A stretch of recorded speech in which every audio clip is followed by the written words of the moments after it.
একাদশ শ্রেণী নতুন সিলেবাসে বাংলা বিষয়ে সেমিস্টার 1-এর জন্য তোমাদের পাঠ্য মাইকেল মধুসূদন দত্তের লেখা ঈশ্বরচন্দ্র বিদ্যাসাগর কবিতাটি শব্দার্থসহ প্রতিটি লাইন ধরে ধরে ব্যাখ্যা বিশ্লেষণ তোমাদের আমি এই ভিডিওতে দেওয়ার চেষ্টা করব।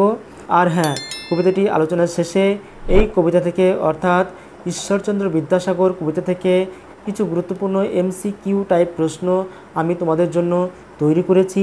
সেই প্রশ্নগুলো এই ভিডিওতে তোমাদের দিয়ে দেওয়ার চেষ্টা করব। তো ভিডিওটি খুবই ইনফরমেটিভ হতে চলেছে।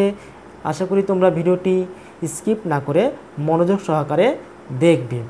কবিতাটি আলোচনা করার আগে আমরা জেনে নেওয়ার চেষ্টা করি যে মাইকেল মধুসূদন দত্তের লেখা ঈশ্বরচন্দ্র বিদ্যাসাগর কবিতাটির মূল কাব্যগ্রন্থের নাম কি। মাইকেল মধুসূদন দত্তের লেখা ঈশ্বরচন্দ্র বিদ্যাসাগর কবিতাটি তার বিখ্যাত সনের জাতীয় কাব্যগ্রন্থ চতুর্দশপদী কবিতাগুলি। সেই চতুর্দশপদী কবিতাগুলি থেকে নেওয়া হয়েছে আমাদের আজকের আলোচ্য কবিতাটি। এই কবিতাটি আসলে একটি সনের জাতীয় কবিতা বা চতুর্দশপদী কবিতা। এই সনের সম্পর্কে বা চতুর্দশপদী কবিতা সম্পর্কে ডিটেলসে আমি আলোচনা করেছি এই ভিডিওর পার্ট 1 ভিডিওতে। যারা এখনও পর্যন্ত সেই ভিডিওটি দেখোনি তারা অবশ্যই ভিডিওটি দেখে নেবে। ভিডিওর লিঙ্ক আমি এই ভিডিওর ডেসক্রিপশনে দিয়ে দেওয়ার চেষ্টা করব। এই চতুর্দশপদী কবিতাবলীর প্রথম সংস্করণে 84 সংখ্যক কবিতা ছিল ঈশ্বরচন্দ্র বিদ্যাসাগর কবিতাটি। পরে চতুর্দশপদী কবিতাবলীর যখন দ্বিতীয় সংস্করণ প্রকাশিত হয় তখন ঈশ্বরচন্দ্র বিদ্যাসাগর কবিতাটি 86 সংখ্যক কবিতা হিসেবে স্থান পায়। আজকের আলোচ্য ঈশ্বরচন্দ্র বিদ্যাসাগর কবিতাটি আমরা শব্দার্থসহ লাইন ধরে ধরে আলোচনা করার চেষ্টা করছি। কবিতাটি শুরু হচ্ছে এইভাবে: বিদ্যার সাগর তুমি বিখ্যাত ভারতে, বিদ্যার সাগর তুমি বিখ্যাত ভারতে, করুণার সিন্ধু তুমি সেই জানে মনে, দিন যে দিনের বন্ধু। বিদ্যার সাগর, বিদ্যার সাগর কথার অর্থ হচ্ছে যার অগাধ জ্ঞান অগাধ পাণ্ডিত্য রয়েছে, যার সেই ব্যক্তিকে বলা হচ্ছে বিদ্যার সাগর। এখানে বিদ্যাসাগর কথাটি বলা হয়েছে ঈশ্বরচন্দ্র বিদ্যাসাগর অর্থাৎ ঈশ্বরচন্দ্র বন্দ্যোপাধ্যায়কে, যিনি আমাদের বাংলা সমাজ ও সাহিত্যে ঈশ্বরচন্দ্র বিদ্যাসাগর নামে পরিচিতি লাভ করেছেন। তাকেই কবি মাইকেল মধুসূদন দত্ত বলেছেন বিদ্যার সাগর। বিদ্যার সাগর তুমি বিখ্যাত ভারতে। এই বিদ্যার সাগর ঈশ্বরচন্দ্র বিদ্যাসাগর আমাদের ভারতবর্ষে বিখ্যাত হয়ে আছেন বিদ্যার সাগর হিসেবে।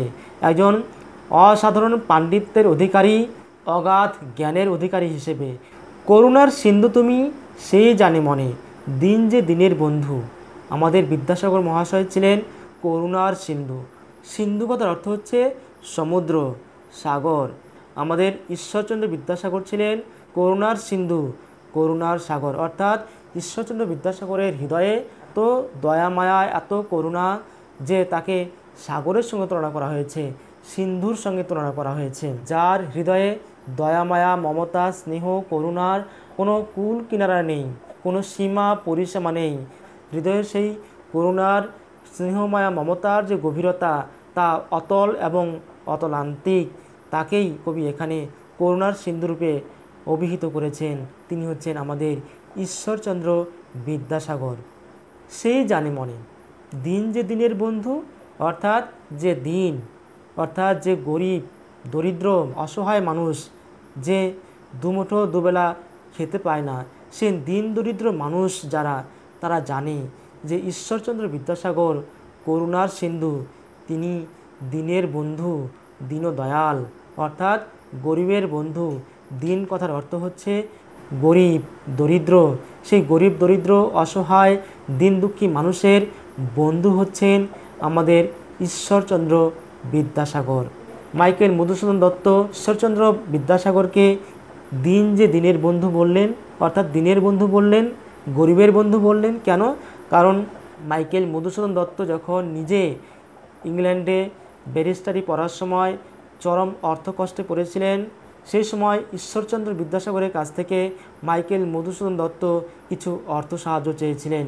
ঈশ্বরচন্দ্র বিদ্যাসাগর সঙ্গে সঙ্গে সেই অর্থ সাহায্য করেছিলেন। একবার নয়, দুইবার নয়, বহুবার তিনি অর্থ সাহায্য করেছেন, অর্থ পাঠিয়েছেন। নিজের কাছে টাকা পয়সা না থাকলেও তিনি বন্ধুদের কাছ থেকে ধার দেনা করে ঋণ করে তিনি মাইকেল মধুসূদন দত্তকে টাকা পাঠিয়েছিলেন, অর্থ সাহায্য করেছেন। দিন দরিদ্র মানুষের প্রতি, অসহায় মানুষের প্রতি, বিপদে পড়া মানুষের প্রতি, অর্থক্লিষ্ট মানুষের প্রতি বিদ্যাসাগরের এই যে দয়া, মায়া, স্নেহ, পরোপকারী মানসিকতা, বন্ধুত্ব প্রীতি, তাকেই কবি বলেছেন দিন যে দিনের বন্ধু। অর্থাৎ এই বিদ্যাসাগর ছিলেন দিনের বন্ধু, মাইকেল মধুসূদন দত্তের সবথেকে ভালো বন্ধু। উজ্জ্বল জগতে হেমাদ্রির হেমকান্তি অম্লান কিরণে। উজ্জ্বল জগতে অর্থাৎ ঈশ্বরচন্দ্র বিদ্যাসাগর তার ব্যক্তিত্বের জন্য, তার অগাধ পাণ্ডিত্যের জন্য, তার পরোপকারিতা, তার হৃদয়ের সেই দয়া, মায়া, স্নেহ, করুণার জন্য তিনি সারা ভারতবর্ষে উজ্জ্বল হয়ে আছেন বিদ্যাসাগর হিসেবে, করুণার সাগর হিসেবে, দয়ার সাগর হিসেবে। হেমাদ্রির হেমকান্তি অম্লান কিরণে। হেমাদ্রি কথার অর্থ কি? হেমযুক্ত অদ্রি। হেম কথার অর্থ হচ্ছে সোনা, অদ্রি মানে হচ্ছে পাহাড় বা পর্বত। সুতরাং হেমাদ্রি কথার অর্থ হচ্ছে সোনার পাহাড় বা সোনার পর্বত। আমাদের হিমালয় পর্বতকে বলা হয়েছে হেমাদ্রি। হেমাদ্রির হেমকান্তি, হেমকান্তি কথার অর্থ হচ্ছে সোনার বরণ, সোনার মতো রূপ যার, তাকে বলা হচ্ছে হেমকান্তি। যার শরীর সোনার মতো উজ্জ্বল, তাকে বলা হচ্ছে হেমকান্তি।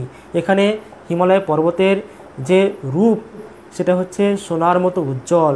এই কবিতায় কবি মাইকেল মধুসূদন দত্ত হেমাদ্রির হেমকান্তি বলতে বুঝিয়েছেন আমাদের ঈশ্বরচন্দ্র বিদ্যাসাগরকে। এই ঈশ্বরচন্দ্র বিদ্যাসাগরের যে ব্যক্তিত্ব, তার অগাধ পাণ্ডিত্য, তার পরোপকারিতা, তার হৃদয়ের সে স্নেহ, মায়া, দয়া, করুণার যে রূপ, সব মিলিয়ে বিদ্যাসাগর ছিলেন হিমালয় পর্বতের মতো একজন উজ্জ্বল ব্যক্তিত্ব। সোনার মতো উজ্জ্বল রূপ কবি কল্পনা করেছেন ঈশ্বরচন্দ্র বিদ্যাসাগরের মধ্যে।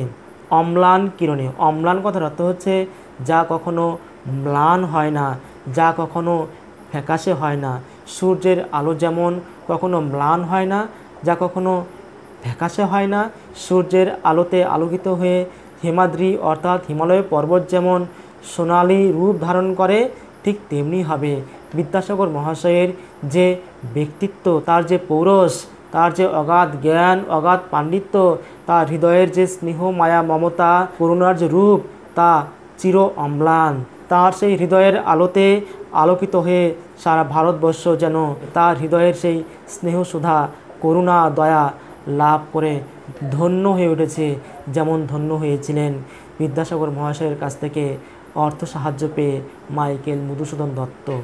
কিন্তু ভাগ্য বলে পেয়ে সে মহাপর্বতে, যেজন আশ্রয় লয় সুবর্ণচরণে। কিন্তু ভাগ্য বলে পেয়ে সে মহাপর্বতে। ভাগ্য বলে অর্থাৎ এরকম একটা ব্যক্তিত্ব, ঈশ্বরচন্দ্র বিদ্যাসাগরের মতো একজন ব্যক্তিত্ব, ঈশ্বরচন্দ্র বিদ্যাসাগরের স্নেহ, মায়া, মমতা, করুণা পাওয়ার জন্য ভাগ্যের দরকার হয়। যেমন ভাগ্য হয়েছিল মাইকেল মধুসূদন দত্তের, অর্থাৎ কবি মাইকেল মধুসূদন দত্তের যেমন ভাগ্য হয়েছিল ঈশ্বরচন্দ্র বিদ্যাসাগরের কাছ থেকে স্নেহ, মায়া, মমতা লাভ করার, ঠিক তেমনিভাবে যাদের ভাগ্য প্রসন্ন তারাই একমাত্র ঈশ্বরচন্দ্র বিদ্যাসাগরের সান্নিধ্য পেতে পেরেছেন। যার ব্যক্তিত্ব হচ্ছে মহাপর্বতের মতো। মহাপর্বত বলতে মহান যে পর্বত, শ্রেষ্ঠ যে পর্বত, হিমালয় পর্বত। অর্থাৎ হিমালয় পর্বতকে বলা হয়েছে মহাপর্বত। অর্থাৎ পর্বতের মধ্যে সবথেকে শ্রেষ্ঠ পর্বত হচ্ছে হিমালয়। সেই হিমালয় পর্বতের মতো সর্বশ্রেষ্ঠ ব্যক্তিত্ব হচ্ছে এই ঈশ্বরচন্দ্র বিদ্যাসাগরের, যার স্নেহ সান্নিধ্য পেয়ে কবি মাইকেল মধুসূদন দত্ত ধন্য হয়ে গেছিলেন। যেজন আশ্রয় লয় সুবর্ণচরণে, সে জানে কত গুণ ধরে কত মতে গিরিশ। সুবর্ণচরণ বলতে বোঝানো হয়েছে সোনার চরণ, অর্থাৎ হিমালয় পর্বতে সেই হেমকান্তিরূপ সুবর্ণচরণ যারা লাভ করেছে তারা ধন্য হয়ে গেছে। ঠিক তেমনিভাবে আমাদের কবিতায় ঈশ্বরচন্দ্র বিদ্যাসাগরের স্নেহ সান্নিধ্য লাভ করাকেই বলা হয়েছে সুবর্ণচরণ লাভ করা। যারা এই সুবর্ণচরণ রূপ ঈশ্বরচন্দ্র বিদ্যাসাগরের স্নেহ সান্নিধ্য লাভ করেছে, তার অসামান্য ব্যক্তিত্বের স্পর্শ পেয়েছে, তার আশ্রয় লাভ করেছে, তারা জানে যে ঈশ্বরচন্দ্র বিদ্যাসাগর হচ্ছেন সর্বগুণের অধিকারী। ঈশ্বরচন্দ্র বিদ্যাসাগর ছিলেন একাধারে সংস্কৃত পণ্ডিত, তিনি ছিলেন দয়ার সাগর, করুণার সাগর, তিনি ছিলেন সমাজ সংস্কারক, বাংলা সাহিত্য রচয়িতা। তো সেই সর্বগুণের অধিকারী ঈশ্বরচন্দ্র বিদ্যাসাগরের ব্যক্তিত্বকে অনুভব করতে পারবেন, যারা তার সুবর্ণ চরণে আশ্রয় লাভ করেছেন, যারা তার স্নেহ সান্নিধ্য লাভ করেছেন, আশ্রয় লাভ করেছেন, তারা একমাত্র বুঝতে পারবেন যে ঈশ্বরচন্দ্র বিদ্যাসাগর হচ্ছেন গিরিশ। গিরিশ কথার অর্থ হচ্ছে গিরিযুক্ত ঈশ। গিরি কথার অর্থ হচ্ছে পর্বত, ঈশ কথার অর্থ হচ্ছে দেবতা। এই কবিতায় ঈশ কথার অর্থ হচ্ছে শ্রেষ্ঠ। গিরি শ্রেষ্ঠ, গিরি শ্রেষ্ঠ অর্থাৎ পর্বত শ্রেষ্ঠ। পর্বত শ্রেষ্ঠ গিরিশ আসলে হচ্ছে হিমালয় পর্বতকে বোঝানো হয়েছে। তো আমাদের এই ঈশ্বরচন্দ্র বিদ্যাসাগর ছিলেন গিরিশ অর্থাৎ হিমালয় পর্বতের মতো শ্রেষ্ঠ। কবি মাইকেল মধুসূদন দত্ত এইভাবে আমাদের ঈশ্বরচন্দ্র বিদ্যাসাগরকে শ্রেষ্ঠত্বের আসনে প্রতিষ্ঠিত করতে চেয়েছেন। কী সেবা তার সে সুখসদনে? সুখসদনে কথার অর্থ হচ্ছে তার সুখের আশ্রয়, অর্থাৎ ঈশ্বরচন্দ্র বিদ্যাসাগরের আশ্রয় যারা থাকে তারা সুখের আশ্রয়ে থাকে, তাদের কোনো দুঃখ কষ্ট কোনো রকম অভাব থাকে না। এই হচ্ছে আমাদের ঈশ্বরচন্দ্র বিদ্যাসাগর সনেটের অষ্টক অংশ। এই অষ্টক অংশে আমরা দেখলাম যে কবি মাইকেল মধুসূদন দত্ত ঈশ্বরচন্দ্র বিদ্যাসাগরের চারিত্রিক গুণাবলী এবং তার শ্রেষ্ঠ ব্যক্তিত্বকে প্রতিষ্ঠিত করতে চেয়েছিলেন। এরপরে 6টা লাইন হচ্ছে শতক। এই শতক অংশে আমরা দেখব যে ঈশ্বরচন্দ্র বিদ্যাসাগর কীভাবে সর্বসাধারণের মধ্যে, সমস্ত শ্রেণীর মানুষের মধ্যে কীভাবে তার স্নেহ মায়া মমতা দয়া করুণাকে বিতরণ করেছেন। দানে বাড়ি নদীরূপ বিমলা কিঙ্করী, যোগায় অমৃত ফল পরম আদরে, দীর্ঘ শির তরুদল দাসরূপ ধরি। কবি এখানে বলতে চেয়েছেন দানে বাড়ি নদীরূপ বিমলা কিঙ্করী। কিঙ্করী, কিঙ্করী কথার অর্থ হচ্ছে দাসী। বিমলা কথার অর্থ হচ্ছে নির্মলা, যার মধ্যে কোনো রকম কলঙ্ক নেই, কোনো রকম মলিনতা নেই, অর্থাৎ কলঙ্কহীন অমলিন নারীকে এখানে কবি বলছেন বিমলা। বিমলা কিঙ্করী রূপে যেমন নদী বাড়ি দান করে অর্থাৎ তার নিষ্কলঙ্ক পবিত্র জল দান করে, ঠিক তেমনিভাবে ঈশ্বরচন্দ্র বিদ্যাসাগর সর্বসাধারণ মানুষের মধ্যে তার হৃদয়ের সমস্ত দয়া মায়া স্নেহ করুণা অকাতরে দান করেছিলেন, উদার মনে সমস্ত কিছু দান করেছিলেন। যোগায় অমৃত ফল পরম আদরে, দীর্ঘশির তরুদল দাসরূপ ধরি। কবি মাইকেল মধুসূদন দত্ত আরও একটি উপমা ব্যবহার করেছেন, সেটি হচ্ছে দাসরূপ ধরে। দাস কথার অর্থ হচ্ছে সেবক, অর্থাৎ সেবক রূপ ধারণ করে। দীর্ঘশির তরুদল অর্থাৎ বড় বড় ফলের গাছ, যেমন তার অমৃত ফল অর্থাৎ অমৃতের মতো সুস্বাদু ফল সর্বসাধারণ মানুষের মধ্যে যোগান দিয়ে থাকে, ঠিক তেমনিভাবে ঈশ্বরচন্দ্র বিদ্যাসাগরও তার সারা জীবনের সমস্ত উপার্জন, সমস্ত অর্থ, সমস্ত চিন্তা চেতনা ধ্যান ধারণা শিক্ষা, তার স্নেহ মায়া মমতা সমস্ত কিছুকে দান করে দিয়েছেন, বিতরণ করে দিয়েছেন সর্বসাধারণ মানুষের মধ্যে। ঠিক যেমন দাস রূপ ধারণ করে অর্থাৎ সেবক রূপ ধারণ করে বড় বড় ফলের গাছ, যেমন তার সুমিষ্ট ফল অমৃততুল্য ফল সর্বসাধারণের মধ্যে বিলিয়ে দেয়, যোগান দেয়, ঠিক তেমনিভাবে ঈশ্বরচন্দ্র বিদ্যাসাগরও তার হৃদয়ের সমস্ত অমৃত সুধা অমৃত ফল সর্বসাধারণের মধ্যে দান করেছিলেন। এখানে ঈশ্বরচন্দ্র বিদ্যাসাগরকে দীর্ঘতরু বড় বড় গাছের সঙ্গে কবি তুলনা করেছেন। এই লাইনে দীর্ঘতরু বলতে কবি বোঝাতে চেয়েছেন যে দীর্ঘতরু অর্থাৎ বড় বড় গাছ যেমন মাথা নত করে না, ঠিক তেমনিভাবে ঈশ্বরচন্দ্র বিদ্যাসাগরের ব্যক্তিত্ব এমন ছিল যে তিনি কোনোদিন অন্যায়ের কাছে মাথা নত করেননি। ঈশ্বরচন্দ্র বিদ্যাসাগর সারাটা জীবন মাথা উঁচু করে বেঁচেছেন। আমরা জানি ঈশ্বরচন্দ্র বিদ্যাসাগর সাহিত্য রচনার পাশাপাশি সাহিত্য সমালোচনার পাশাপাশি সমাজ সংস্কারকও ছিলেন। তিনি সমাজে লড়াই করে এ সমস্ত কৌলিন্য ব্রাহ্মণ সমাজের বিরুদ্ধে গিয়ে তিনি বহুবিবাহ প্রথাকে রদ করেছিলেন এবং বিধবা বিবাহকে প্রচলিত করেছিলেন, বিধবাদের যন্ত্রণা থেকে মুক্তি দিয়েছিলেন। তিনি নানা রকমের শাস্ত্র, নানা রকমের বেদ পুরাণ উপনিষদ সংহিতা মনুসংহিতা সমস্ত রকমের শাস্ত্র উদ্ধৃত করে তিনি প্রমাণ করেছিলেন যে বিধবারাও বিবাহ করতে পারে, সমাজের মূল স্রোতে তারাও ফিরতে পারে।